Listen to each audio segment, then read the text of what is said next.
Selamat datang di Persekutuan Doa Perduki Selatan Chapter 1. Seperti biasa, setiap Selasa jam 7 kita bertemu di sini secara virtual saat ini. Tapi hari ini luar biasa, karena hari ini live dari Vienna. Ya, selamat bergabung, Suster Bene. Saya biasanya manggilnya Bene ya. Jadi orang suka bingung manggilnya Bene gitu ya. Oke, malam hari ini temanya luar biasa ya, melepas mimpi demi misi. Kita mungkin punya mimpi-mimpi ya, kita punya cita-cita ya, tapi begitu kita berserah pada Tuhan, ternyata Tuhan itu punya rencana yang jauh lebih besar dari mimpi-mimpi kita. Nah, kita akan belajar malam hari ini. Suster Bene akan menceritakan bagaimana kita juga ingin belajar dari Santo Franciscus Xaverius. Malam hari ini kita akan dilayani dari tim pujian. Kali ini yang bertugas Sis Lili, ya, dibantu dengan Bro Anton, ada Sis Tini, ada juga Sis Tika. Terima kasih juga untuk Walter nih, selalu setia melayani kami ya. Dan juga Bro Dion dan Mas Tarto di tim multimedia. Selanjutnya saya serahkan kepada Sis Lili. Shalom semuanya. Shalom suster, Bapak Ibu yang terkasih dalam Kristus. Boleh lambaikan tangan, saya percaya semuanya dalam keadaan sehat dan dipenuhi sukacita. Sungguh luar biasa malam ini. Kalau dari berbagai negara juga kita boleh berkumpul bersama melalui Zoom dan YouTube pada malam ini. Kita mau awali persekutuan malam ini. Sebelumnya kita mau sama-sama menyatakan bahwa dalam setiap kepelayanan kita, Roh Kudus yang memimpin kita. Dan kita mau sama-sama menaikkan pujian Mars Perduki.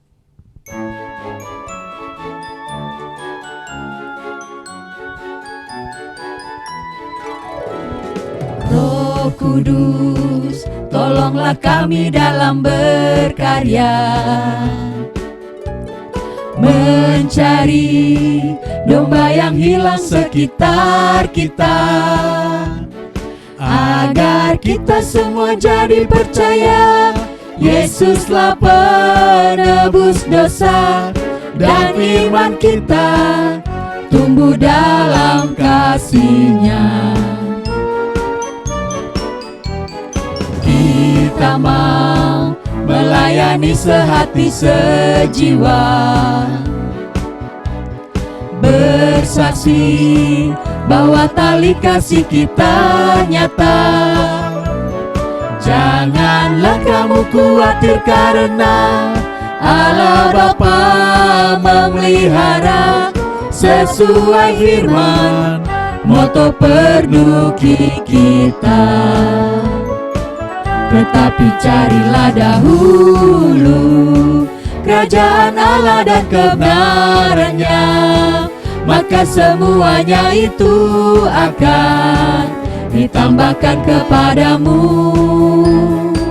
Tetapi carilah dahulu kerajaan Allah dan kebenarannya, maka semuanya itu akan ditambahkan pada kita. Maka semuanya itu akan ditambahkan pada kita.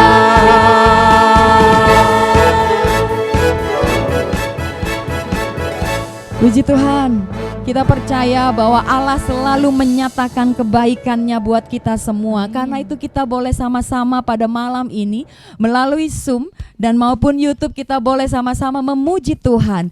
Allah kita baik hari ini dan sampai selama-lamanya. Karena kebaikan-Nya kita mau nyatakan pada malam ini. Kasih setia-Nya tidak pernah berubah, dulu, sekarang, dan selama-lamanya.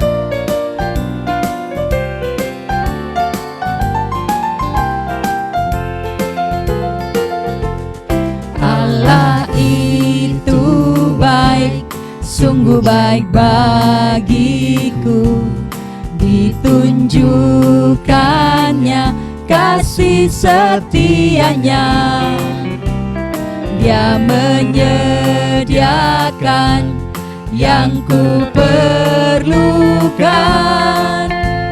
menyatakan kebaikan, menyatakan kebaikan, menyatakan kebaikannya padaku. Kasih setianya, kasih setianya tak pernah berubah, dulu, sekarang, dan selamanya.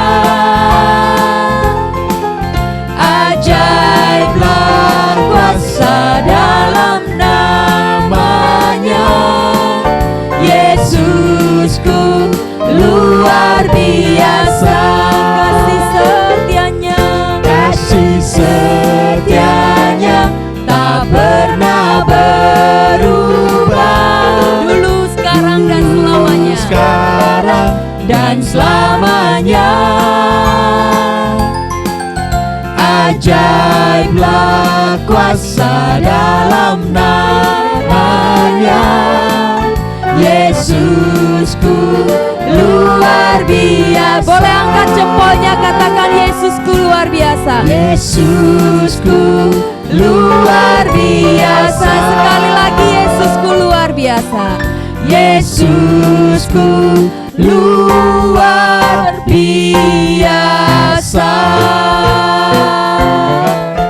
Mari Yesus kita sungguh luar biasa. Kita boleh tundukkan kepala saat ini.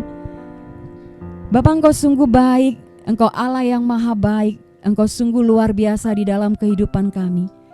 Malam ini kami mau memulai persekutuan dengan tanda kemenangan yang Tuhan berikan bagi setiap kami. Di dalam nama Bapa dan Putra dan Roh Kudus. Amin. Tidak ada habis-habisnya ucapan syukur terima kasih kami Tuhan, karena Engkau begitu baik, Engkau begitu mengasihi kami, Engkau begitu mencintai kami. Karena itu Tuhan, malam ini kami datang di hadapan-Mu. Kami menaikkan setiap syukur kami dan terima kasih kami, karena Engkau yang menyertai kami, memberi kesehatan dan kekuatan sampai hari ini. Malam ini Tuhan, kami rindu juga untuk senantiasa memuji Engkau. Kami rindu meninggikan Engkau, kami rindu memuliakan nama-Mu. Biarlah Engkau boleh mengurapi setiap kami, baik yang di Zoom maupun yang di YouTube Tuhan. Engkau boleh berikan hati kami penuh dengan sukacita.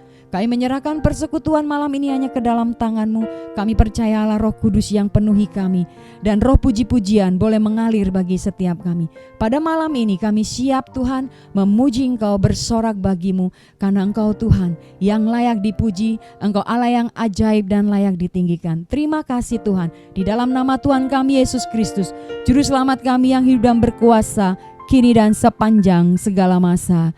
Amin. Mari sama-sama kita mau memuji Tuhan. Nama Tuhan kita layak tinggikan. Dia Raja atas dunia ini yang menghancurkan segala kutuk dan membebaskan jiwa. Sama-sama kita mau katakan lewat pujian ini, terpujilah nama-Mu Tuhan.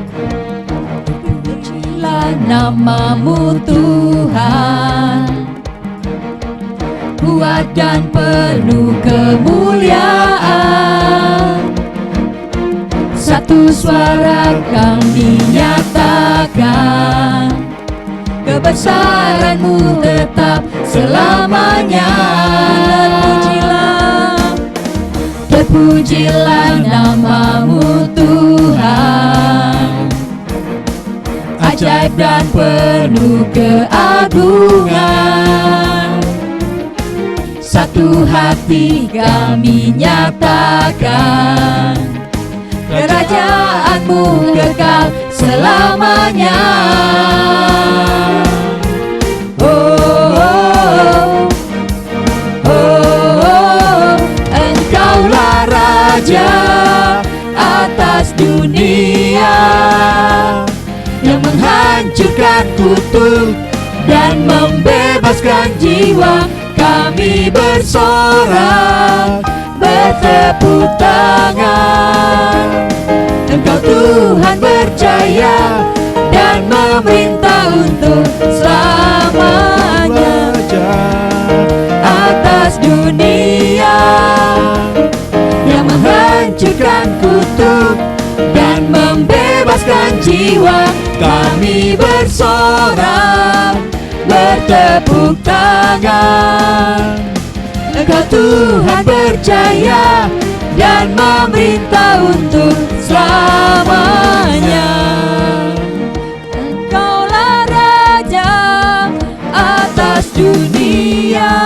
Sama-sama bertepuk di atas kepala kita saat ini. Dan membebaskan jiwa, kami bersorak, bertepuk tangan. Engkau Tuhan berjaya dan memerintah untuk selalu. Sekali lagi katakan, Raja atas dunia, yang menghancurkan kutuk dan membebaskan jiwa, kami bersorak, bertepuk tangan. Engkau Tuhan berjaya dan memerintah untuk selamanya. Dan memerintah untuk selamanya. Dan memerintah untuk selamanya. Berikan sorak-sorai buat Raja di atas segala raja yang kita sembah dan kita tinggikan. Bapa, Engkau sungguh baik. Saat ini kami menundukkan kepala kembali di hadapan-Mu. Kami datang pada malam ini membawa hati kami, mengangkat suara kami. Kami rindu Tuhan untuk menyembah-Mu di tahta-Mu yang paling tinggi. Kami bawa hati kami bawa hidup kami pada malam ini. Karena kami mau hidup kami menggenapi setiap firman-Mu di dalam hidup kami, menjadi tanda mujizat di dalam setiap langkah hidup kami. Ini ungkapan kami Tuhan saat ini. Hidup kami menggenapi firman-Mu. Hidupku menggenapi firman-Mu, tanda mujizat sertai tiap langkahku. Kau bersamaku, di dalamku, jadi bukti kebesaran-Mu. Hidupku menggenapi firman-Mu, tanda mujizat sertai tiap langkahku. Kau bersamaku, di dalamku, jadi bukti kebesaran-Mu. Engkau sungguh Tuhan yang sempurna. Tuhan, Kau sempurna dalam rencana-Mu dan karya-Mu. Ku serahkan hidupku, murnikan dengan Roh-Mu. Tuhan, Kau sempurna. Tuhan, Kau sempurna dalam rencana-Mu dan karya-Mu. Ku serahkan hidupku, murnikan dengan Roh-Mu. Hidupku menggenapi firman-Mu, tanda mujizat sertai tiap langkahku. Kau bersamaku, di dalamku, jadi bukti kebesaran-Mu. Hidupku menggenapi firman-Mu, tanda mujizat sertai tiap langkahku. Kau bersamaku, di dalamku, jadi bukti kebesaran-Mu. Jadi bukti kebesaran-Mu. kebesaran-Mu. Engkau Allah yang besar Tuhan. Kau Allah yang besar, ajaib dan mulia. Kau Yesus yang selalu membuatku terpesona. Segala pujian bagi-Mu ya Tuhan. Hanya Kau yang layak ku agungkan. Kau Allah yang besar, ajaib dan mulia. Kau Yesus yang selalu membuatku terpesona. Segala pujian bagi-Mu ya Tuhan. Hanya Kau yang layak ku agungkan. Kami mengangkat tinggi tangan kami Tuhan. Kau Allah yang besar, ajaib dan mulia. Kau Yesus yang selalu membuatku terpesona. Segala pujian bagi-Mu ya Tuhan. Hanya Kau yang layak ku agung. Kau Allah yang besar. Kau Allah yang besar, ajaib dan mulia. Kau Yesus yang selalu membuatku terpesona. Segala pujian bagi-Mu ya Tuhan. Hanya Kau yang layak ku agung. Sekali lagi katakan, Kau Allah yang besar, ajaib dan mulia. Kau Yesus yang selalu membuatku terpesona. Segala pujian bagi-Mu ya Tuhan. Hanya Kau yang layak ku agungkan. Hanya Kau, hanya Kau yang layak. Hanya Kau yang Hanya Kau yang layak. hanya Kau yang layak ku agungkan. Ya la la,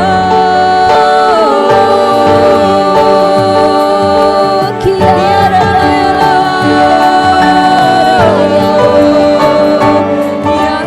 kiara saramaya,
Kami tahu kami hanya tanah liat dan Engkaulah sang pejunan.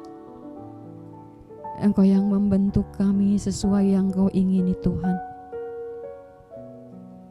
Ini kami, malam ini kami bawa kepadamu seluruh keberadaan kami. Kami bawa hati kami saat ini Tuhan. Dan kami mau buka hati kami. Kami buka telinga kami. Kami mau mendengarkan setiap kebenaran firman. Kami mau mendengarkan setiap perkataan. Berbicaralah melalui anakmu yang Kau kasihi, Suster Bene, yang bersama-sama dengan kami. Tuhan, Kau begitu mengasihi anakmu yang setia ini. Engkau sudah mengurapi dengan kuasa-Mu, dengan otoritas wibawa-Mu Tuhan. Kami menyerahkan sungguh suster ke dalam tangan-Mu Tuhan. Kami percaya setiap pengajaran, setiap firman dan pewahyuan-Mu menjadi satu kekuatan bagi kami, menjadi satu pengertian yang baru bagi kami Tuhan. Pada saat ini Tuhan, biarlah Allah Roh Kudus yang boleh penuhi setiap hati kami, penuhi jiwa kami, penuhi seluruh keberadaan kami. Dan kami mau duduk diam mendengarkan setiap perkataan-Mu Tuhan. Berbicaralah Tuhan Yesus. Engkau Allah Roh Kudus juga memampukan kami mengerti setiap firman-Mu secara tidak terbatas, karena kami terbatas. Terima kasih Tuhan, kami menyerahkan sungguh semuanya pada malam ini. Dan Engkau yang beracara Allah Roh Kudus. Segala puji hormat kemuliaan bagi nama-Mu di tempat yang maha tinggi. Kemuliaan kepada Bapa, Putra dan Roh Kudus, seperti pada permulaan, sekarang, selalu, dan sepanjang segala abad. Amin.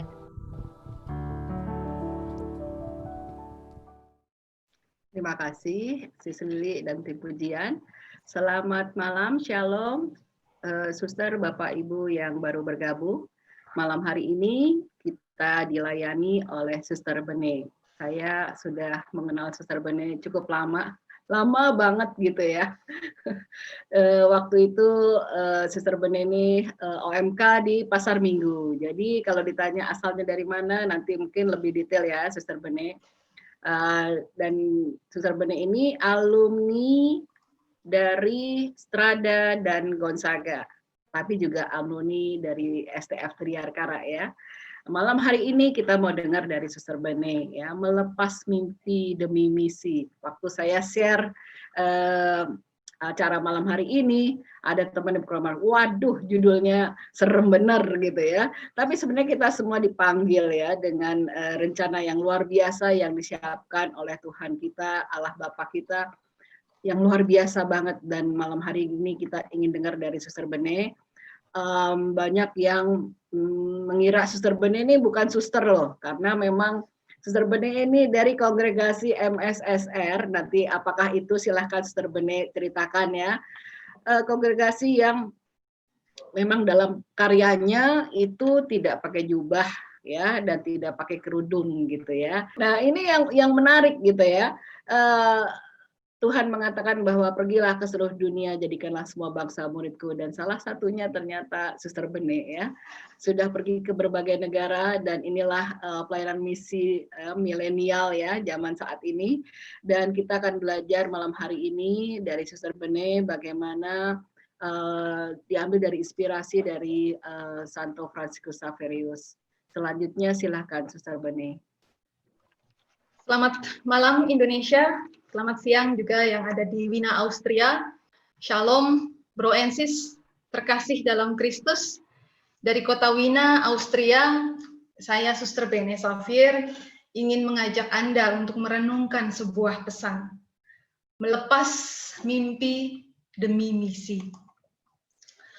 Malam ini kita mau melihat kebaikan dan karya Tuhan yang terwujud nyata dalam sosok seorang santo, yang pasti sudah sangat dikenal oleh umat Katolik, baik di Indonesia maupun di Asia. Pestanya akan kita rayakan 2 hari lagi. Ya, beliau adalah Santo Franciscus Xaverius. Saya yakin bagi umat Katolik di Indonesia sangat tidak asing dengan Santo Franciscus Xaverius. Tapi apakah kita sungguh mengetahui bagaimana kehidupan beliau, bagaimana misi yang dijalankannya selama di Asia, sehingga sampai saat ini begitu banyak umat Katolik di Asia. Maka saya ingin mengajak Proensis semuanya untuk melihat dan berkaca dari kehidupan Santo Fransiskus Xaverius. Bagi Gereja Katolik, Fransiskus Xaverius merupakan pelindung misi. Ia adalah seorang santo yang banyak melakukan misi ke luar negeri dan juga dikenal sebagai santo yang paling banyak membaptis. Tentu saja setelah Santo Petrus dan Santo Paulus pastinya. Francis Xavier merupakan tokoh penting dalam kekatolikan Asia, terutama di India, Malaka, Indonesia, dan Jepang. Ia adalah misionaris Katolik yang sangat berkarisma dan berperan penting dalam pertumbuhan umat Katolik awal di Indonesia dan juga merupakan misionaris pertama yang datang ke Jepang dan menyebarkan ajaran Katolik. Beliau lahir di kastil keluarga Xavier dekat Pamplona, Basque, Navarre, Spanyol pada 7 April 1506. Beliau berasal dari keluarga bangsawan yang kaya raya. Dan di tahun 1525, pada saat itu beliau berusia 19 tahun, pergi ke Prancis untuk menjalani studi di Universitas Paris sampai tahun 1528. Sebagai anak muda, Francis Xavier punya idealisme tersendiri, yaitu ingin menjadi seorang guru atau menjadi dosen, karena ia memang senang belajar. Tetapi, ini sebetulnya mimpi pertamanya, menjadi seorang guru atau menjadi seorang dosen. Tetapi ia harus melepaskan mimpi itu ketika Francis Xavier menemukan ayat ini dari Matius 16 ayat 26. Ayat ini merupakan ayat yang mengubah kehidupan Francis Xavier. Apa gunanya seseorang memiliki seluruh dunia, namun kehilangan nyawanya? Kalau kita lihat, sebagai orang muda yang punya intelektualitas yang cukup baik dan juga berasal dari keluarga bangsawan, bisa dikatakan beliau punya segalanya untuk masa depan yang baik. Tetapi pertimbangannya setelah membaca ayat ini dan merenungkannya, maka beliau melepaskan mimpi untuk menjadi guru dan akhirnya memilih untuk mengabdikan hidupnya bagi Tuhan. Ini mimpi pertama yang ia lepaskan. Dan di tahun 1530, pada saat ia berusia 24 tahun, beliau bertemu dengan Santo Ignatius Loyola. Mereka bersama 5 orang lainnya sepakat untuk hidup dalam kemiskinan sesuai dengan Injil dan menyebut diri mereka sebagai amigos en el Señor, yang artinya sahabat-sahabat dalam Tuhan. Dan inilah cikal bakal berdirinya Serikat Yesus, atau di Indonesia kita mengenal dengan kita kenal dengan singkatan SJ. Dan pada tanggal 15 Agustus 1534, pada usia 28 tahun, Fransiskus Xaverius dan Ignatius Loyola mengadakan pertemuan di sebuah gereja kecil di Montmartre, Paris, dan mereka mengucapkan kaul pertama. Lalu pada 24 Juni 1537, pada saat berusia 31 tahun, Francis Xavier ditahbiskan sebagai imam Yesuit. Fransiskus Xaverius dan Ignatius Loyola berencana mengunjungi Yerusalem, karena di sanalah tempat Yesus hidup, mengajar, wafat, dan bangkit. Dan ini mimpi kedua dari Santo Fransiskus Xaverius. Kalau tadi mimpi pertama ingin menjadi dosen atau menjadi guru dan sudah dilepaskannya, mimpi yang kedua adalah ingin pergi ke Yerusalem bersama dengan Santo Ignatius Loyola. Akan tetapi, rencana tersebut gagal dilakukan karena terjadinya perang antara Kaisar Venesia dan Kerajaan Ottoman. Nah, Paus pada saat itu, Paus Paulus ketiga, menginginkan mereka untuk pergi lebih jauh ke berbagai penjuru dunia dan melakukan penziarahan. Keinginan Paus ini sejalan dengan harapan Raja John ketiga yang saat itu berkuasa di Portugal, yang meminta pada Ignatius Loyola untuk mengirim 2 orang Yesuit ke wilayah India. Maka ditunjuklah 2 orang dari Serikat Yesus yang bernama Nikolaus dan Simon untuk berangkat bermisi ke India. Dan Fransiskus Xaverius serta Ignatius Loyola bertemu dengan Raja John ketiga di Portugal pada 16 Maret 1540. Pada saat itu usia Francis Xavier 34 tahun. Nah, kedua kalinya ia harus melepaskan mimpinya. Impiannya bersama Ignatius Loyola untuk pergi ke Yerusalem terbentur dengan perutusan yang diterima Serikat Yesus untuk bermisi ke Asia. Dan ini sejalan dengan apa yang pernah dialami oleh Abraham. Seperti tertulis dalam kitab Kejadian bab 12 ayat 1. Berfirmanlah Tuhan kepada Abraham, pergilah dari negerimu dan dari sanak saudaramu dan dari rumah bapamu ke negeri yang akan kutunjukkan kepadamu.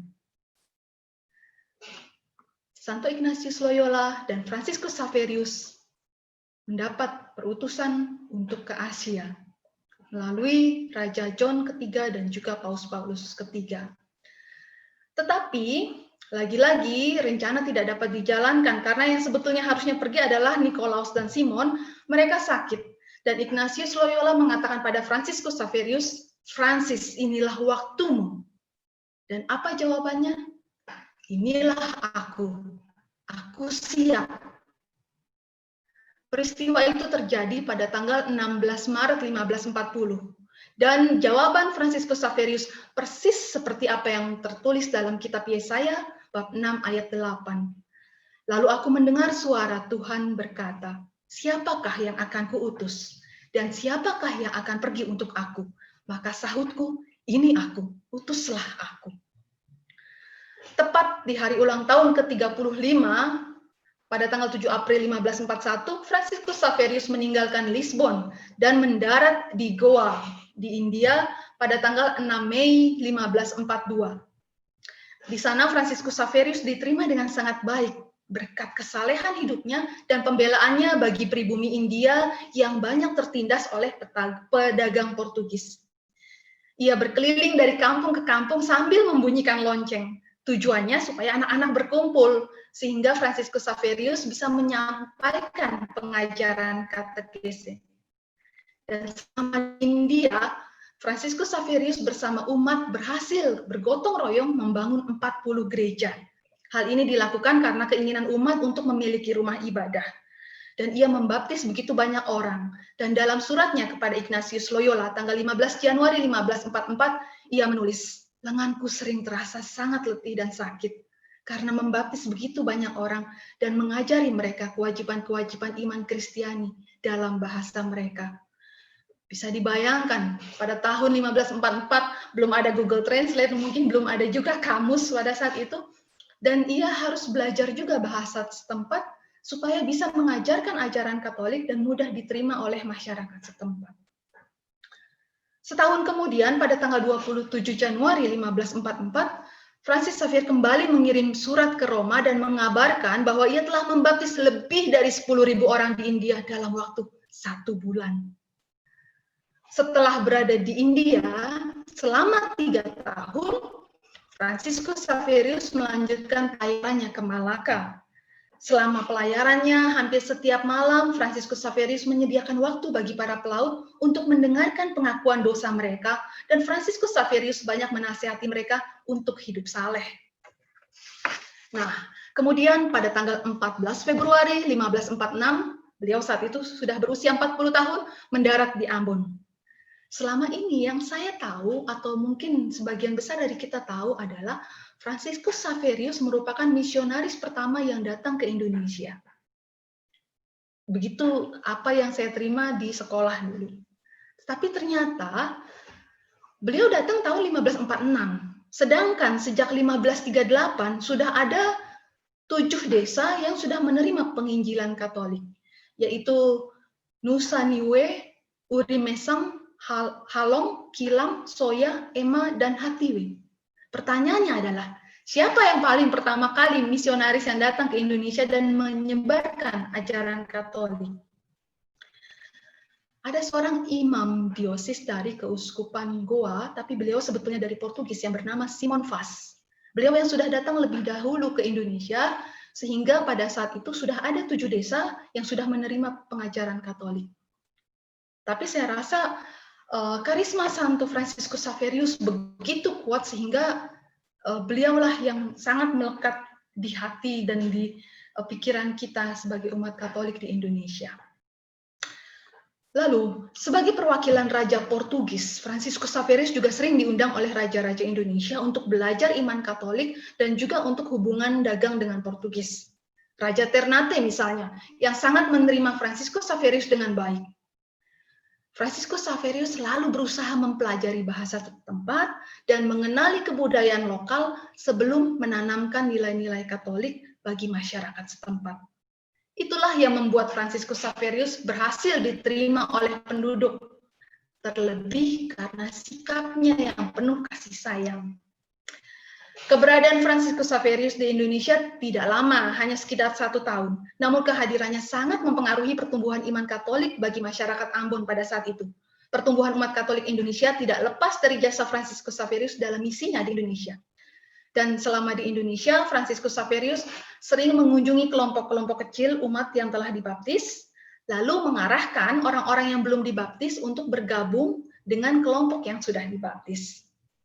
Beliau juga menulis katekismus kecil dalam bahasa Melayu, serta membuka sekolah bagi penduduk pribumi.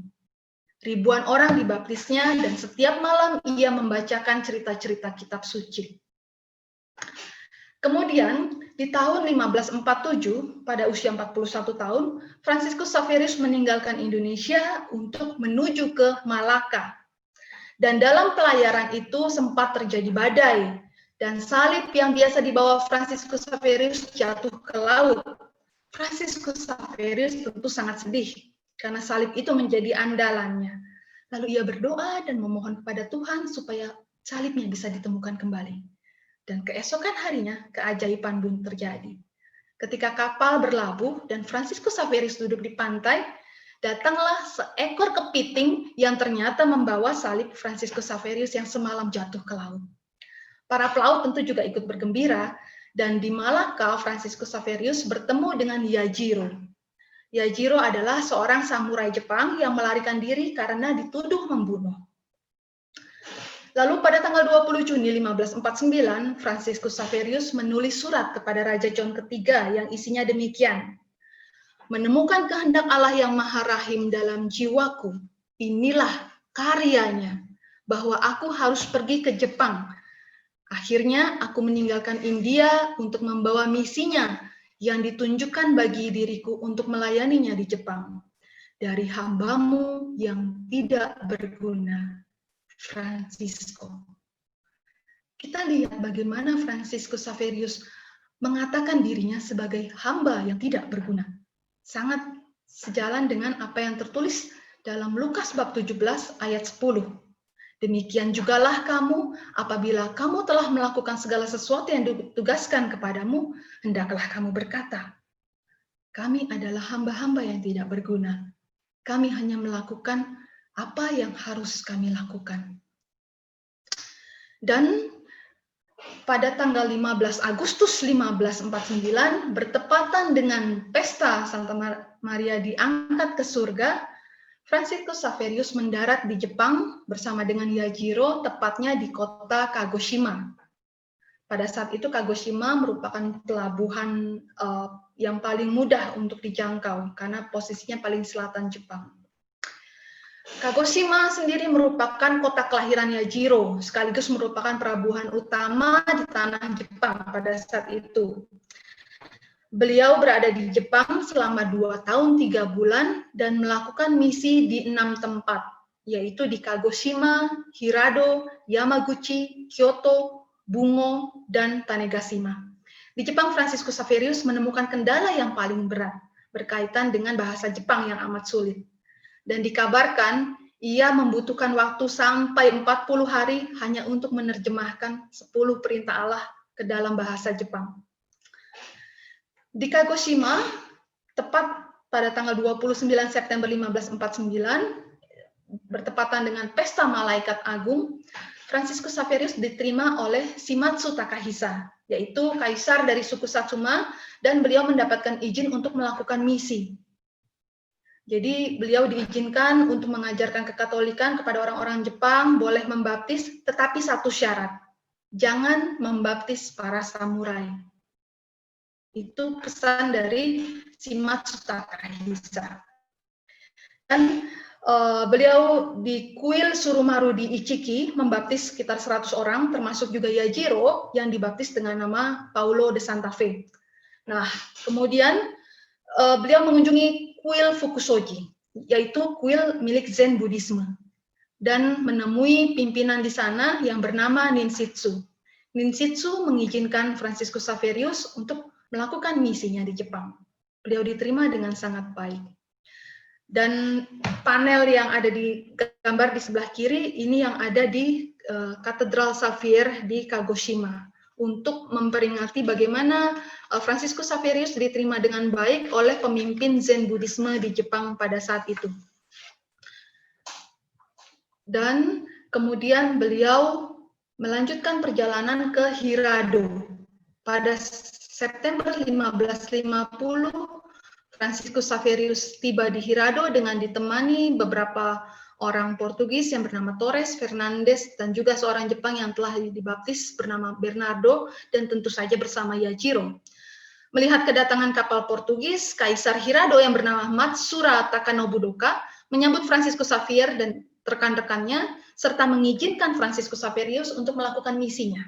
Seorang samurai bernama Kimura ditugaskan untuk menyediakan tempat tinggal bagi Franciscus Xaverius. Dan di kemudian hari, cucu dari Kimura bernama Sebastian Kimura menjadi orang Jepang yang pertama kali ditahbiskan sebagai imam.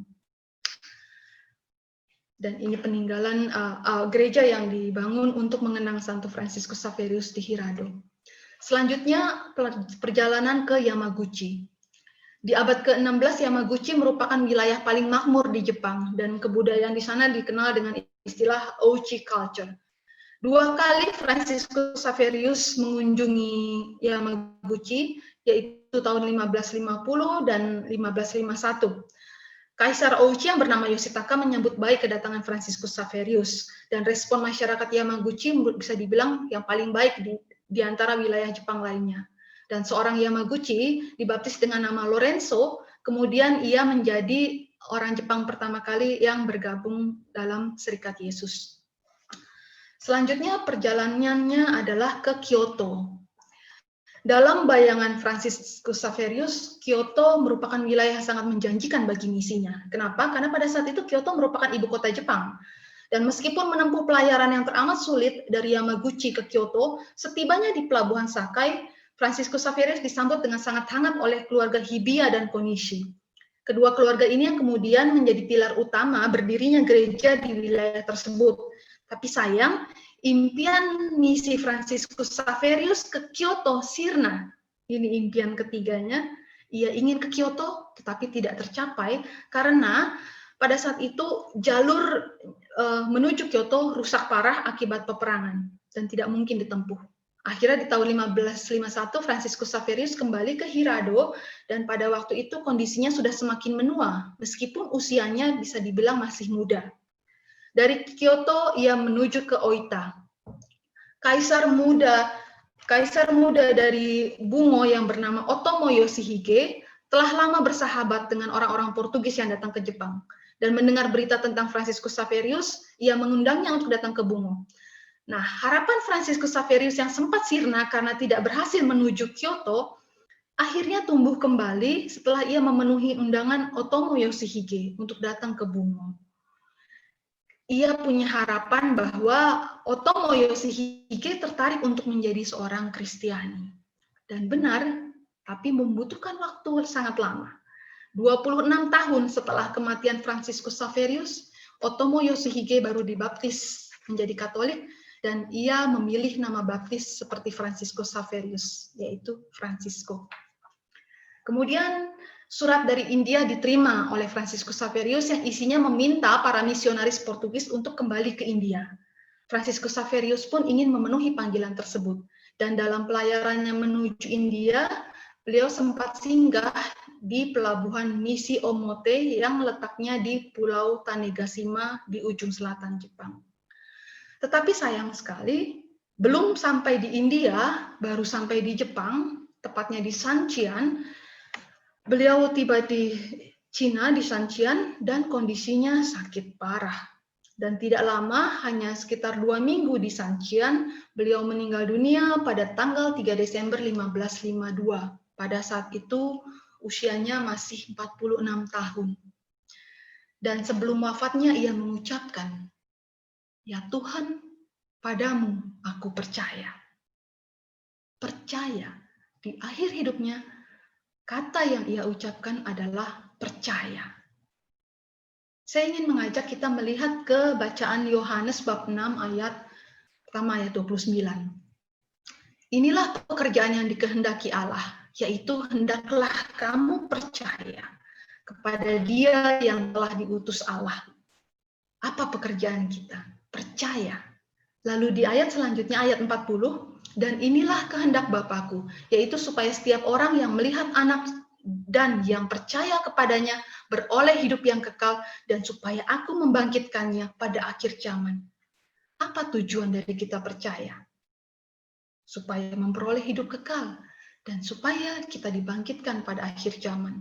Begitu juga penegasannya di ayat 47, aku berkata kepadamu, sesungguhnya barang siapa percaya, ia mempunyai hidup yang kekal. Percaya bagi Santo Fransiskus Xaverius bukan semata-mata hanya sekedar percaya pada Allah, tetapi sungguh-sungguh menghidupinya. Ia percaya pada perutusan yang ditunjukkan oleh Allah kepada dirinya. Ia rela melepaskan mimpi-mimpinya demi misi yang telah diberikan oleh Tuhan kepadanya. Lalu, jenazah Fransiskus Xaverius dimakamkan di Sancian sampai Februari 1553 dan kemudian dibawa ke Malaka dan sempat dimakamkan di sana. Tetapi kemudian dipindahkan lagi ke Goa di India. Saat ini jenazahnya ada di Katedral Bom Yesu di Goa, India. Sedangkan makam yang ada di gereja Malaka dibiarkan kosong untuk menunjukkan bahwa di situ pernah disemayamkan jenazah Fransiskus Xaverius. Dan ketika pemindahan dari Cina ke Malaka, lalu ke India, kita bisa lihat jenazahnya yang tidak hancur dan tidak membusuk ditempatkan dalam peti kaca. Lalu Serikat Yesus memutuskan untuk mengambil bagian tangan kanan Fransiskus Xaverius sebagai relikwi dan ditempatkan di Roma. Karena dengan tangan kanannya inilah Fransiskus Xaverius membaptis puluhan ribu orang. Bahkan ia dikenal sebagai santo yang paling banyak membaptis. Belajar dari kehidupan Santo Fransiskus Xaverius, kita diingatkan bahwa kerap kali dalam kehidupan, apa yang kita impikan belum tentu sesuai dengan kehendak Allah. Namun, di balik itu, pastilah ada rencana besar Allah. Fransiskus Xaverius hingga akhir hidupnya tidak pernah menjadi seorang dosen, dan tidak pernah pergi ke Yerusalem sebagaimana diimpikannya. Juga impiannya untuk sampai ke Kyoto tidaklah terwujud. Tapi penyerahan hidupnya pada kehendak Allah untuk menjalankan misi ke Asia telah membuat jutaan orang menjadi pengikut Kristus, dan ia pun dianugerahi gelar orang kudus pada tahun 1662. Di India bukan hanya umat Katolik, melainkan orang-orang Hindu pun mencintainya. Di Jepang, hampir semua orang tahu kisah Fransiskus Xaverius. Karena sejak sekolah dasar, mereka belajar sejarah Fransiskus Xaverius dan juga sejarah kekatolikan Jepang.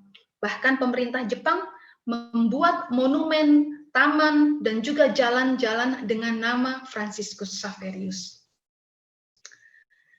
Demikian cerita atau kisah hidup tentang Fransiskus Xaverius.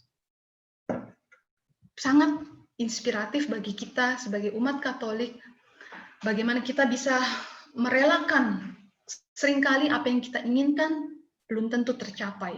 Tetapi percayalah bahwa Tuhan pasti punya rencana yang jauh lebih indah.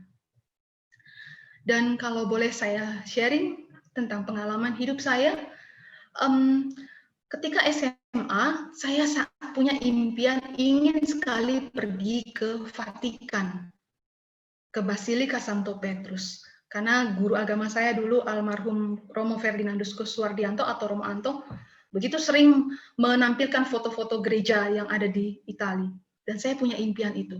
Tetapi pada saat itu tidak memungkinkan bagi saya karena kondisi ekonomi keluarga kami yang terbatas dan tidak mungkin bisa setiap waktu untuk pergi ke luar negeri. Lalu saya bekerja keras dan meniti karir yang bagus sehingga saya punya cukup uang. Hingga suatu ketika saya punya cukup uang yang memungkinkan saya untuk pergi ke Italia, untuk ke Vatikan. Tetapi hati saya tergugah karena ada bisikan, jangan pergi ke Vatikan. Meskipun saat ini Vatikan sebagai pusat kekatolikan, tetapi Yesus tidak hidup di sana. Pergilah ke Tanah Suci. Maka akhirnya saya memutuskan pergi ke Tanah Suci. Walaupun pada saat itu biayanya jauh lebih mahal daripada yang dibutuhkan untuk pergi ke Italia. Lalu saya pergi ke Tanah Suci dan saya menyaksikan semua tempat di mana Yesus lahir, di mana Yesus hidup, dan di mana Yesus wafat. Dan peristiwa itulah yang mengubah kehidupan saya, sehingga akhirnya ketika saya pulang ke Indonesia, kembali ke Jakarta, saya memutuskan untuk berhenti bekerja. Padahal saat itu karir saya sedang bagus-bagusnya, saya memilih berhenti bekerja dan memilih mengubah jalan hidup saya dan kembali dan menuju kehidupan yang sederhana dan mulai masuk ke biara. Saya sebetulnya pada saat itu sudah sempat di biara di Indonesia. Kemudian datang dua orang suster dari Jerman dan dari Jepang yang mencari orang dari Indonesia karena kongregasi kami yang di Jepang sudah lebih dari 20 tahun tidak punya orang baru. Dan itu yang menjadi panggilan saya. Saya hanya memikirkan bagaimana umat di Jepang, mereka membutuhkan imam, mereka membutuhkan suster.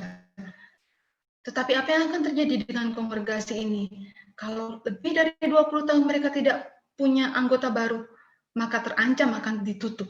Dan itu yang menjadi pertimbangan saya. Tuhan, kalau Engkau memang berkehendak, saya berangkat. Dan itu saya lakukan dengan novena, bukan hanya 9 hari, 40 hari. Dan akhirnya saya mendapatkan jawaban itu dan oke. Meskipun saya tidak pernah punya impian untuk ke Jepang, saya nekat, saya pergi ke Jepang dan tentu saja tantangannya besar sekali.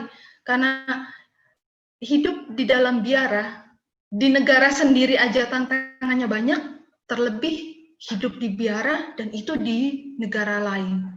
Yang kita harus menyesuaikan kebudayaannya, bagaimana cara beradaptasi supaya diterima oleh masyarakat setempat, bagaimana cara berkomunikasi dengan bahasa asing yang sangat-sangat asing, bahkan bahasa Jepang karena dengan huruf kanji dan katakana, hiragana, dan sebagainya, itu sangat sulit. Tetapi saya percaya di dalam kesulitan itu, kalau Tuhan mengizinkan saya menerima kesulitan, maka Tuhan pasti yang akan memberikan jalan keluarnya. Begitu saya sudah mulai dalam tanda kutip nyaman di Jepang, tiba-tiba pimpinan kami meminta saya pindah ke Austria dan saya berangkat. Dan makanya saat ini saya berada di Vienna, Austria. Saat ini saya sedang belajar bahasa Jerman. Dan sampai saat ini saya belum pernah ke Vatikan. Apa yang saya impikan sejak lama sampai saat ini tidak pernah terwujud. Tapi saya selalu percaya, saya selalu bersyukur bahwa semua yang saya alami dalam hidup saya sudah Tuhan atur dengan begitu baik. Maka belajar dari Fransiscus Xaverius, saya menemukan moto ini. Hidup yang dipersembahkan kepada Tuhan bukan lagi soal kemana saya mau pergi, tetapi kemanapun saya siap diutus. Dan ini tentunya bukan hanya berlaku bagi para misionaris, tapi bagi kita semua. Karena kita semua punya panggilan masing-masing. Entah dalam pekerjaan, mungkin kita punya impian karir yang bagus. Entah dalam keluarga, kita punya impian hal-hal tertentu. Tetapi barangkali tidak selalu apa yang kita harapkan atau yang kita impikan bisa terwujud. Tapi percaya bahwa semua yang terjadi dalam hidup kita, Tuhan sudah rencanakan dengan baik. Terima kasih. Luar biasa, Sister Bennett. Terima kasih sekali untuk inspirasinya. Kita jadi tahu banyak apa yang dilakukan oleh Santo Fransiscus Xaverius. Dan kita juga melihat bagaimana impian begitu diserahkan kepada Tuhan itu jadinya jauh lebih besar lagi ya.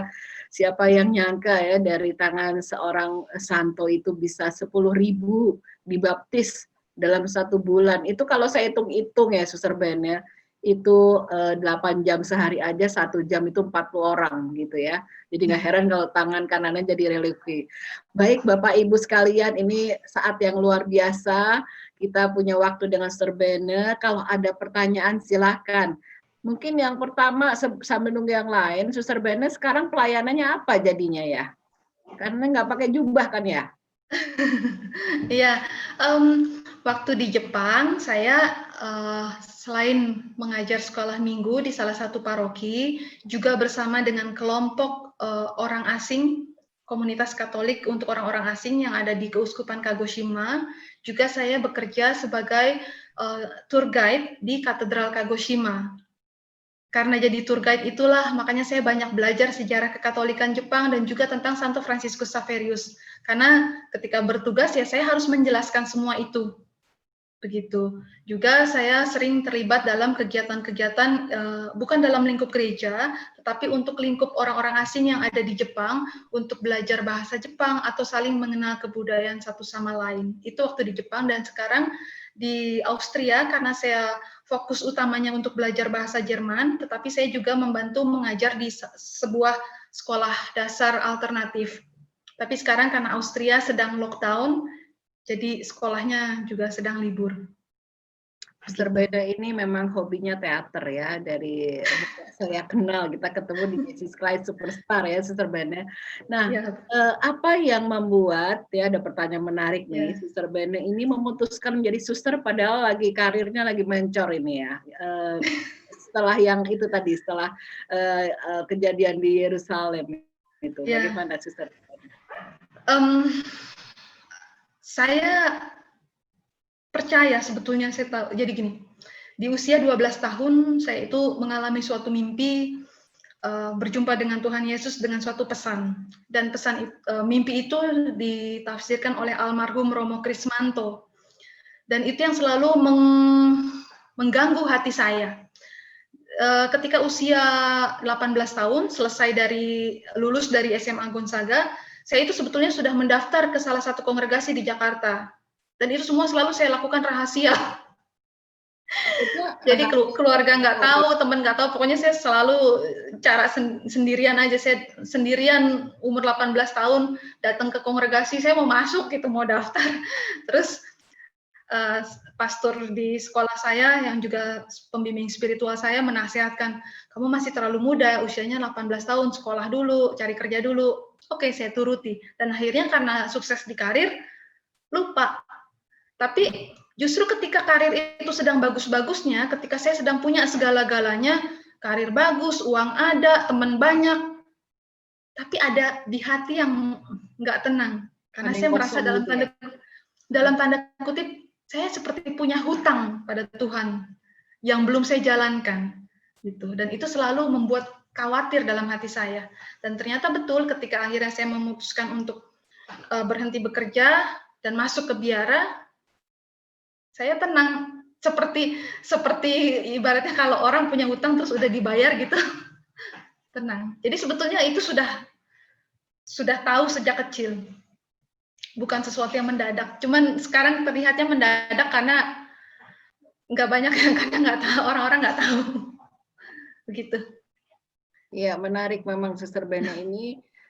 Saya menemukannya justru saya sendiri nggak tahu kalau Sister Bene itu jadi suster gitu ya, sampai suatu saat saya tiba-tiba melintas di Facebook, aduh Facebook ya, jarang kali yang main Facebook, udah ketahuan ya umurnya berapa. Nah tiba-tiba loh kok ini 17 Agustus ya kemarin ya Sister Bene ya, kok ini nih ada kaul gitu, dan ternyata Sister Bene ini memang satu-satunya orang Indonesia di kongregasi ini gitu ya. Begitu saya baca, saya langsung japri gitu ya. Ini nggak salah gitu ya. Nah itu jadi benar-benar kaget, dan ternyata Sister Bene ini memang nggak ada yang tahu, bahkan mungkin hanya pastor paroki ya yang tahu ya. Gimana sih? Enggak juga. Oh, enggak juga. Cuma keluarga yang tahu tadinya. Oke, tapi sekarang benar-benar ya dalam hal secara virtual ini Sister Bene udah melayani kayaknya ke beberapa negara ya Sister Bene ya. Apakah Bagaimana dengan pelayanan? Apakah ada gangguan dari katanya kaum Adam tuh selama dalam pelayanan? Karena bajunya baju jubah maksudnya ya, nggak ada tanda apa-apa, nggak pakai salib malah kalau saya lihat ya. Kalau di godaan dari kaum Adam, ada sih, ada aja. Kadang suka ada yang nekat, tapi ya sudah dihadapi aja, dihadapi dalam arti ya tidak mungkin karena saya saat ini sudah punya keputusan sendiri gitu. Oke, mimpinya apa sih sebenarnya waktu 12 tahun itu? Ada yang tanya ini. Mimpinya saya ketemu dengan Tuhan Yesus, terus ada pesan yang disampaikan.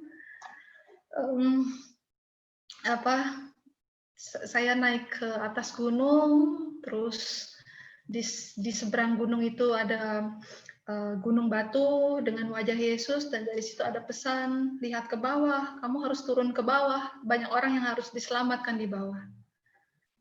Begitu intinya. Oke, jadi sebenarnya sudah ada ya bicara langsung gitu ya, tapi mungkin keselamur macam-macam sampai puluhan tahun ya, Suster Ben ya. Iya. Nah, panjang prosesnya. Di keluarga nggak? Kebetulan ada kakaknya Suster Ben ya nih. Dari keluarga, saya rasa enggak ya, karena saya memang sudah yatim piatu, terus tapi saya punya kakak 9, dan ya karena ya, dan kami kan sudah sama-sama dewasa dan bisa menghargai keputusan masing-masing, jadi saya rasa mereka semua mendukung, begitu. Nah, ada yang tanya nih, background nih agak nggak enak. Pernah punya teman deket cowok nggak sebelum jadi suster? Banyak lah.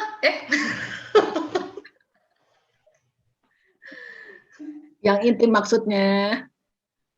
Ya, tentu saja, saya namanya anak Jakarta. Kalau ditanya punya pacar nggak punya, dulu. Ya punya, tapi gini, saya memang dari dulu ketika misalkan masih punya pacar juga nggak pernah terpikir untuk menikah, karena memang hati saya udah saya tahu suatu saat saya akan ya, udah dari SMA udah pokoknya kebiara aja gitu ya. Udah sebetulnya. Kok waktu ketemu gue nggak ngomong ya? Iya. By the way, ini umur berapa jadi sebenarnya umur masuk biara ya, Suster Bene? Udah dari dari pertama kalinya itu 2013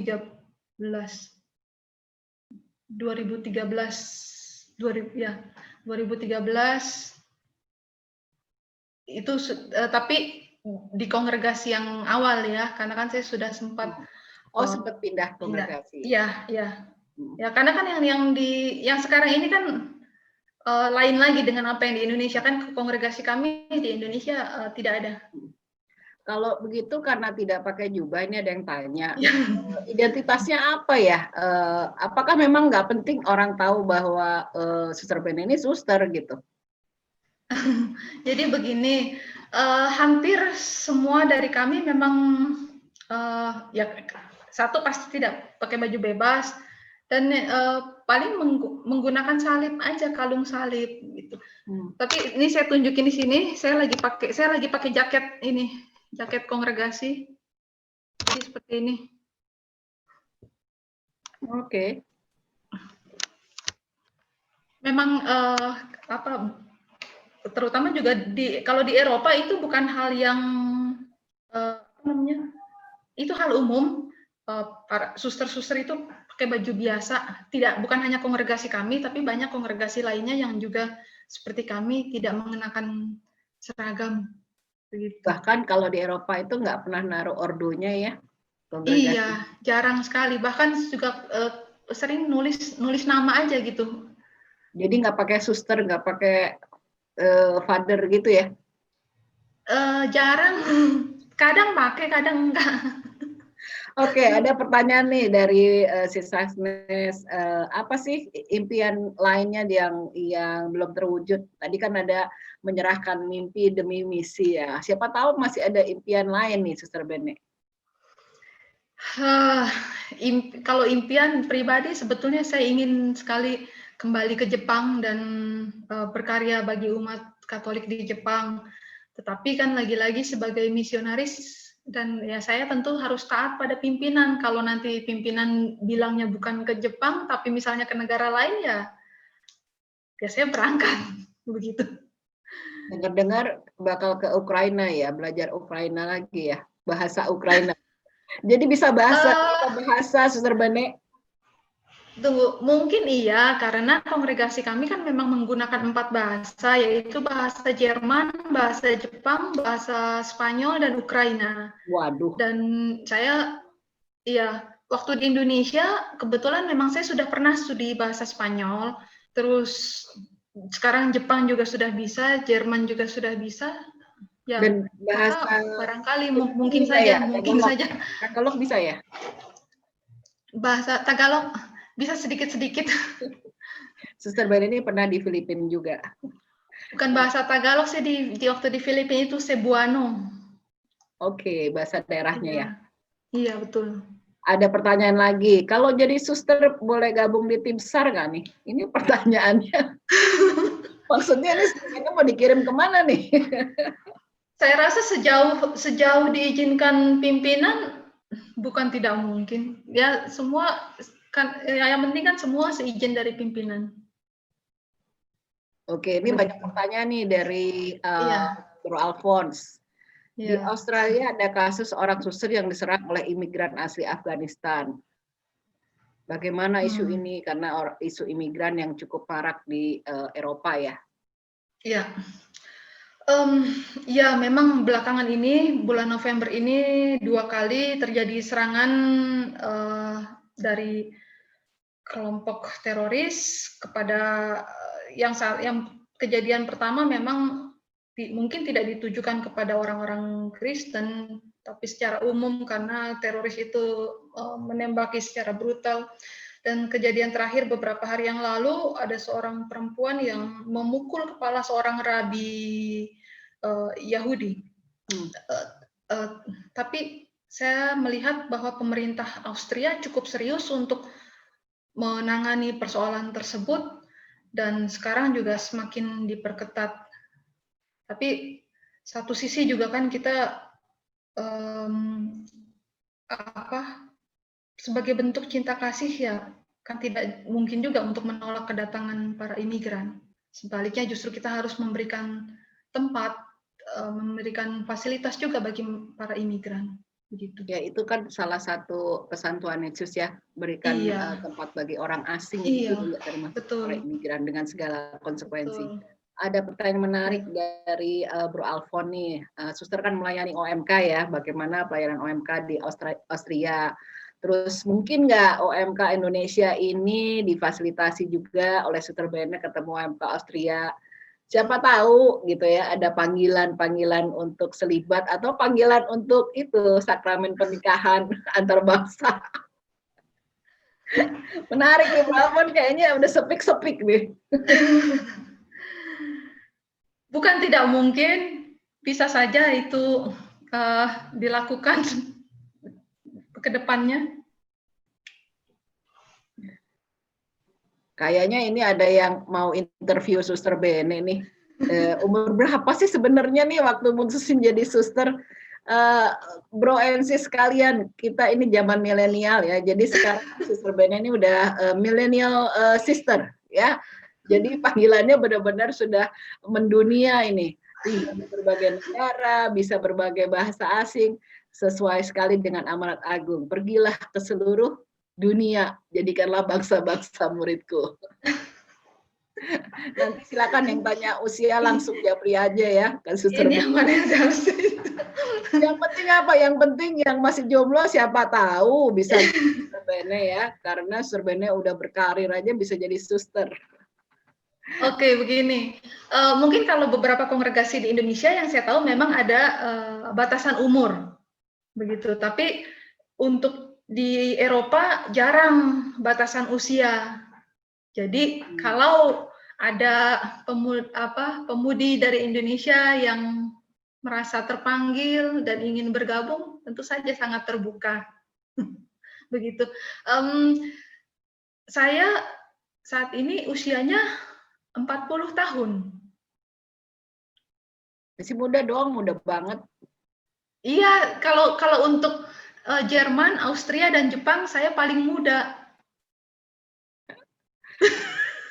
40 tahun paling muda jadi suster. Iya, ya saya yang termuda untuk lingkup Jerman, Austria, dan Jepang. Padahal Suster Ben ini termasuk late vocation ya, udah berkarir dulu ya. Iya, saya lama di Jakarta, saya sudah 15 tahun bekerja dari lulus SMA. Oke, ada pertanyaan ini mungkin yang terakhir ya. Tadi kan disampaikan bahwa Santo Fransiskus Xavier itu mengajar agama Katolik di Maluku ya, Ternate gitu ya, Ambon.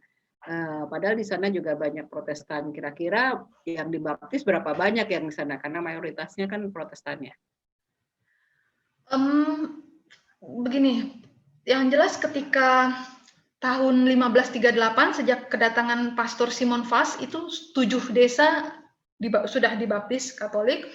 Kemudian Fransiskus Xaverius datang di tahun 1546, itu beliau membaptis juga banyak orang lagi di sana, dan tentu saja pada masa itu memang bisa dikatakan mayoritas Katolik. Dan kemudian baru datanglah misionaris yang non Katolik, yang Protestan gitu. Kalau sekarang saya tidak tahu persis, saya tidak punya datanya berapa persentase umat Katolik atau Protestan yang ada di Ambon. Baik, Suster Bena. Yang satu hal yang kita tahu dari tangan dan karya Santo Fransiskus Xaverius, kita mengenal juga bagaimana pelayanan dari Ordo Yesuit ya, di sekolah-sekolah dan di berbagai karya gitu ya, dan mungkin kita semua bisa melihat ya dalam kehidupan kita masing-masing, coba berapa suster dan berapa romo yang melayani dalam kehidupan kita. Tapi pada akhirnya kalau saya boleh ambil kesimpulan,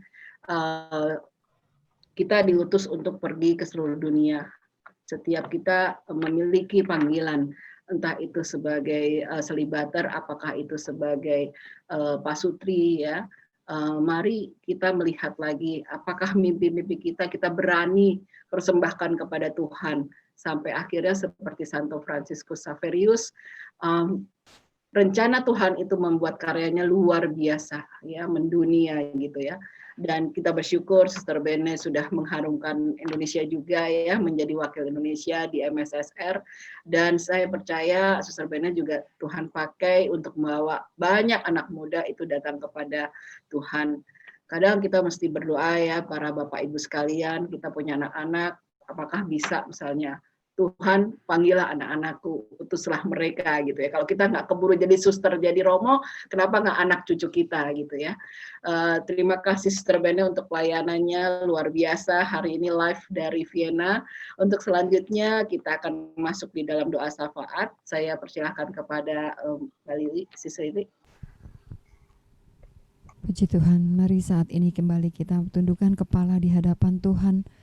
Bapak, kami berterima kasih untuk malam ini karena banyak pengertian baru yang kami boleh dapatkan lewat Suster Bene. Kami pada malam ini juga rindu membawa setiap doa-doa kami di hadapan-Mu. Kami percaya Tuhan, Engkau yang selalu menyendengkan telinga-Mu bagi kami. Engkau yang selalu menjawab setiap doa-doa kami sesuai kehendak dan rencana-Mu. Yang terbaik Tuhan berikan bagi setiap kami.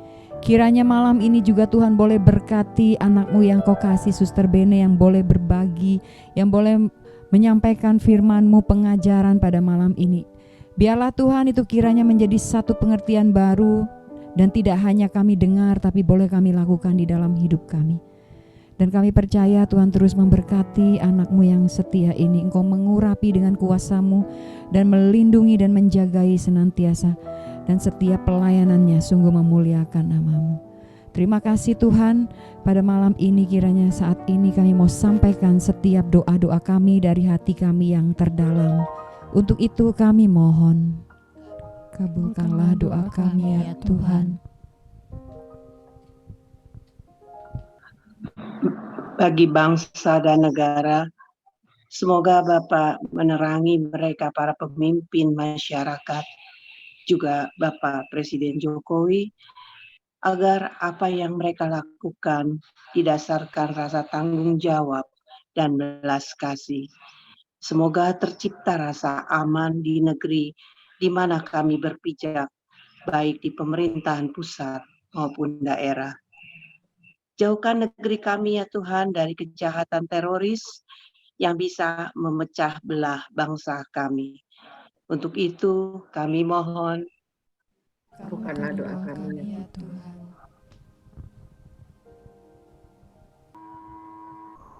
Allah Bapa di surga, kami juga ingin berdoa untuk pemimpin gereja Katolik di dunia, Paus Fransiskus, para uskup juga, dan para romo, terutama juga romo-romo yang saat ini sedang berbaring sakit, baik sakit karena usia maupun sakit penyakit karena COVID-19.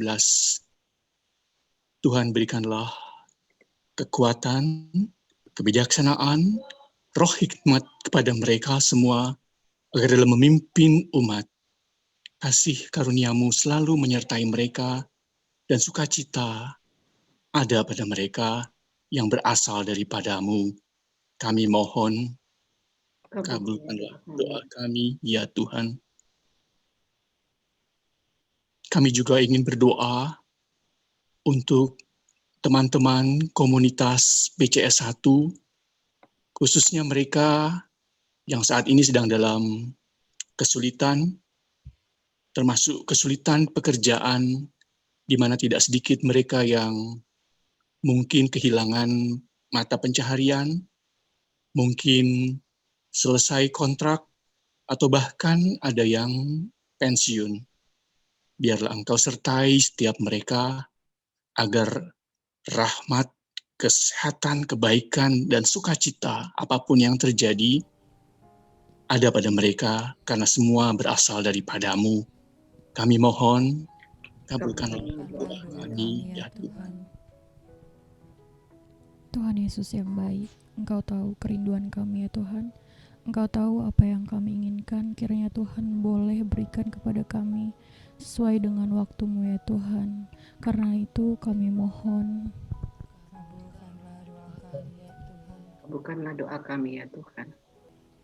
Bapak, saat ini kami juga mau berdoa ya Bapak, untuk Brojo yang dalam keadaan sakit Tuhan, dan dalam perawatan di rumah. Kiranya Kau berikan kekuatan, Kau berikan kesehatan, begitu juga untuk substitut yang mendampinginya juga Tuhan. Dan juga untuk sahabat-sahabat kami barangkali yang pada saat ini dalam keadaan sakit. Kiranya campur tangan dan kasih karunia-Mu senantiasa melingkupi mereka semua. Untuk itu kami mohon. Kabulkanlah doa kami ya Tuhan. Kami juga berdoa bagi seluruh umat yang hadir pada malam hari ini. Kiranya Engkau memimpin kami semua untuk mengenali apa rencana-Mu ya Tuhan. Kami ingin serahkan mimpi-mimpi kami, cita-cita kami, semua harapan kami ke dalam tangan-Mu. Karena kami percaya rancangan-Mu adalah rancangan kebaikan dan jauh lebih indah dari rancangan kami, rancangan manusia, hamba-hamba yang tidak berguna. Pakai kami semua ya Tuhan sesuai dengan kehendak-Mu. Kami mohon. doa kami ya Tuhan. Bapa, demikianlah doa-doa yang kami boleh panjatkan di hadapan-Mu. Dan sebagai rasa syukur dan terima kasih kami, karena kami boleh mendapat firman-Mu, kami boleh memuji Engkau. Pada malam ini kami juga mau mempersembahkan yang terbaik Tuhan. Apa yang dapat kami berikan Tuhan, persembahan kami beri dari hati kami yang terdalam, dan kami memberi dengan sukacita. Biarlah kiranya Engkau memberkati setiap persembahan kami ini dan sungguh berkenan kepadamu. Terima kasih Tuhan, di dalam satu nama Tuhan kami Yesus Kristus, Juru selamat kami yang hidup dan berkuasa kini dan sepanjang segala masa. Amin.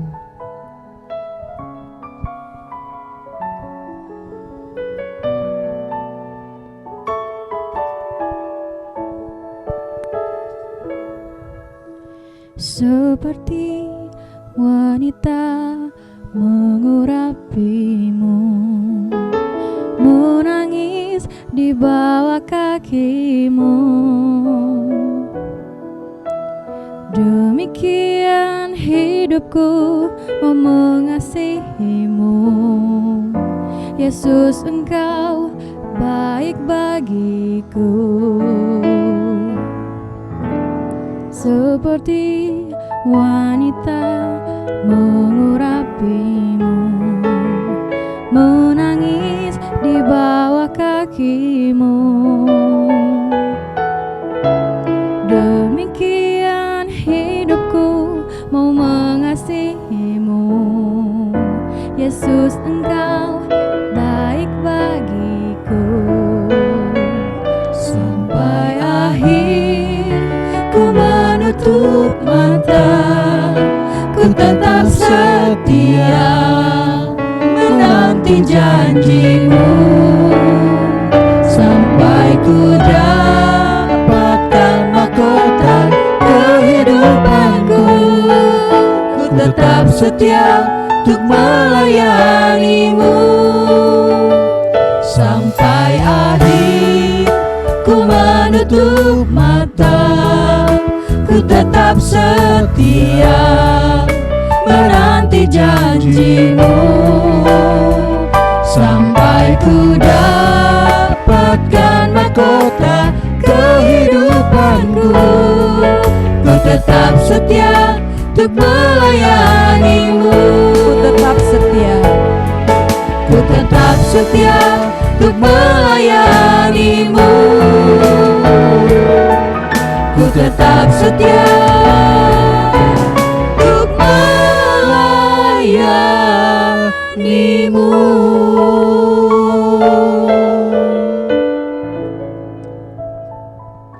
Saya kembalikan ke Ibu Ratna.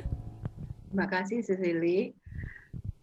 Suster, Bapak Ibu semuanya, kita semua memiliki panggilan dan kita juga mendengar tadi bagaimana kesaksian juga dari Suster Bene. Setiap Selasa kita para profesional, para pengusaha Katolik berkumpul di sini untuk melihat kembali apa gunanya kita punya semua di dunia ini, tapi kita kehilangan jiwa, ya, jiwa kita, jiwa keluarga kita. Dan kita kehilangan yang paling penting apa? Waktu, ya. Sekarang pada saat kita pandemi seperti ini, kita punya banyak kesempatan untuk mengenal Tuhan lebih lagi. Ini adalah satu kesempatan yang diberikan oleh BPK PKK KAJ. Kita saksikan video berikut ini. Silakan, Bro Dion.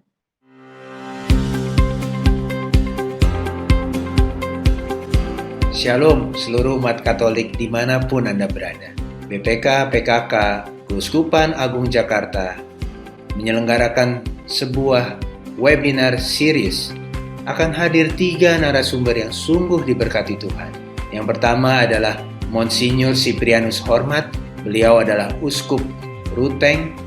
Yang kedua adalah Bapak Joni G. Plate, beliau menjabat sebagai Menteri Komunikasi dan Informatika Republik Indonesia.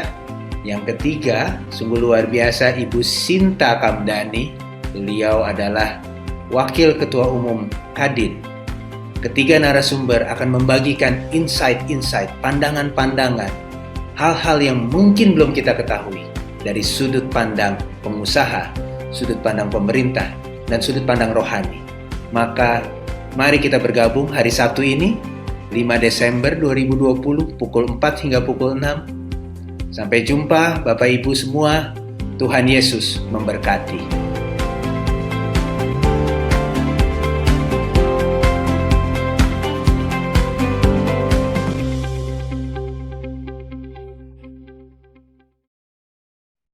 Baik, Bapak Ibu, Bro and Sis, jangan lupa 5 Desember Sabtu ini jam 4 sampai jam 6 sore kita ketemu lagi. Pastikan nama Anda terdaftar karena ini saya dengar sudah mepet ya, dibatasi jumlahnya. Jadi kalau kita nggak kebagian di Zoom, nanti kebagiannya di YouTube gitu ya. Dan ini adalah sesi yang luar biasa ya di saat pandemi seperti ini. Berikutnya untuk minggu depan kita akan dilayani oleh Pak Stefanus Tianadi. Beliau luar biasa sekali ya pelayanannya dan juga usahanya ya. Beliau akan sharing dan beliau akan memberikan tema ya, memberikan renungan Tuhan selalu menolong orang yang letih lesu. Bagaimana kita sebagai pengusaha, sebagai profesional juga bisa melihat siapapun sekitar kita yang perlu pertolongan. Pak Stefanus ini adalah ketua dari Perduki. Jadi seluruh Perduki itu di foundernya lah ya, termasuk founder ini adalah Pak Stefanus Tianadi. Berikutnya. Nah, sudah masuk masa Advent per 1 Desember ini ya. Bapak Ibu sekalian, ini ada agenda tahunan dari BPK ya, dan teman-teman akan dilayani melalui retret Natal keluarga. Artinya apa sih? Walaupun biasanya kita ketemu fisik ya Bapak, Ibu, dan anak-anak, tapi kali ini secara virtual akan dilakukan. Maka nanti akan ada pelayanan bagi orang muda, ya anak-anak, dan juga Bapak, Ibu. Ini adalah sesi yang luar biasa, yang sangat menginspirasi Bapak, Ibu sekalian, dan akan dilayani ini oleh Romo Eko Wahyu. Siapa yang nggak kenal Romo Eko Wahyu ya? Sangat viral dan inspiring, walaupun kadang-kadang nyentil-nyentil, tapi nyentilnya ya membuat kita jadi lebih baik ya. Dan ini satu hal yang luar biasa. Pastikan Anda dan keluarga Anda terdaftar dan juga bisa ajak teman-teman yang lain. Toh kita nggak bisa kemana-mana ya Natalan, dan saya dengar juga akan dikurangin jatah liburan ini. Nah, silahkan yang mau ajak keluarganya, mama, opa, dan semuanya untuk daftar rame-rame ya. Tidak akan pernah menyesal karena Renakal ini selalu luar biasa. Biasanya kalau secara fisik itu yang hadir tuh bisa 300-400 orang ya, dan secara virtual bisa lebih banyak lagi. Silahkan nanti bisa didaftarkan di link berikut ya. Saudara-saudara, pandemi ini membuat Anda cemas, ekonomi terpuruk, bahkan ke gereja pun dibatasi. Lalu bagaimana mungkin kita bisa merayakan sukacita Natal yang sebentar lagi akan kita alami? Mungkin atau tidak? Bisa. Anda bisa merayakan sukacita Natal. Maka ikutilah Reko Natal, rekoleksi Natal keluarga. Bersama siapa? Siapa sih? Siapa yang mimpin? Oh, saya yang mendampingi. Lalu yang mengadakan siapa? Yang mengadakan siapa coba? Yang mengadakan Shekinah yang mengadakan. Tapi yang penting, mari ikuti Reko Natal, rekoleksi Natal keluarga.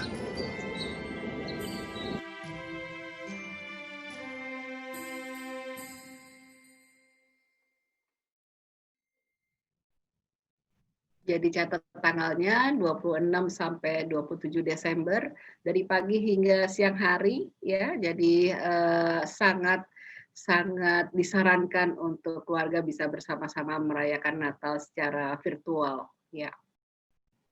Ya, sekali lagi kalau tadi nanti ada yang kelewatan, untuk memperluas pelayanan ini bantuan donasi dari Bapak Ibu tentu sangat kami harapkan ya. Dan kita senang sekali malam hari ini kita dibantu ya dari tim multimedia ya, untuk Rodion dan juga Mas Tarto, juga tim pujian ya dari Sis Lili, Bro Anton, Sis Tini, Sis Tika, dan juga Bro Walter yang selalu setia, dan tentu tidak lupa juga terima kasih untuk Suster Bene yang telah melayani kita semua.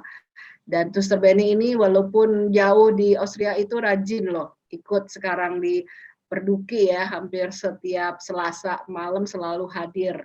Dan saya percaya kalau Suster Bena aja bisa setia ya, sama seperti semua yang ada di sini, saya percaya minggu depan Bapak Ibu sekalian pasti akan bergabung lagi. Jangan lupa ajak yang lain juga untuk hadir. Terima kasih untuk Bapak Ibu semua yang sudah hadir, terutama Bu Selin dari Wina, ya, Bu Sinta dari Pontianak, gitu ya.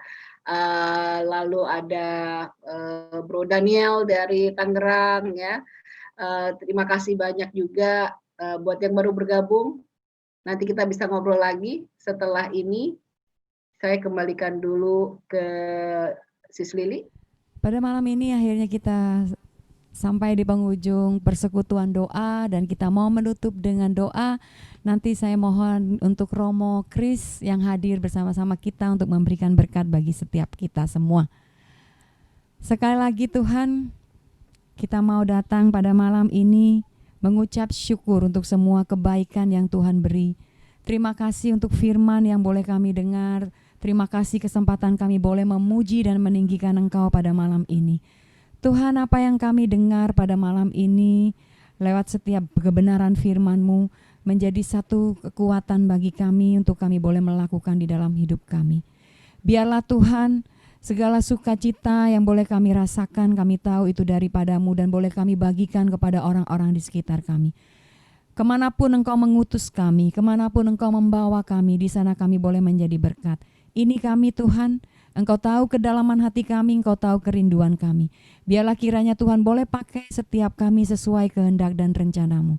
Untuk malam ini kami sungguh mengucap syukur kebersamaan yang Tuhan beri, dan biarlah kasih dan anugerah-Mu yang selalu mengalir bagi kami, menjadikan kami anak-Mu yang terus setia kepada-Mu.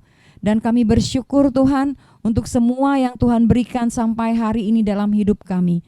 Dan kami percaya Engkau tetap tinggal di dalam hidup kami dan menjadikan kami terang dimanapun kami berada. Kami menyerahkan seluruh hidup kami dan kami percaya Tuhan pada malam ini kami pun menerima berkat dari-Mu melalui Romo kami, Romo Kris. Tuhan sertamu dan juga.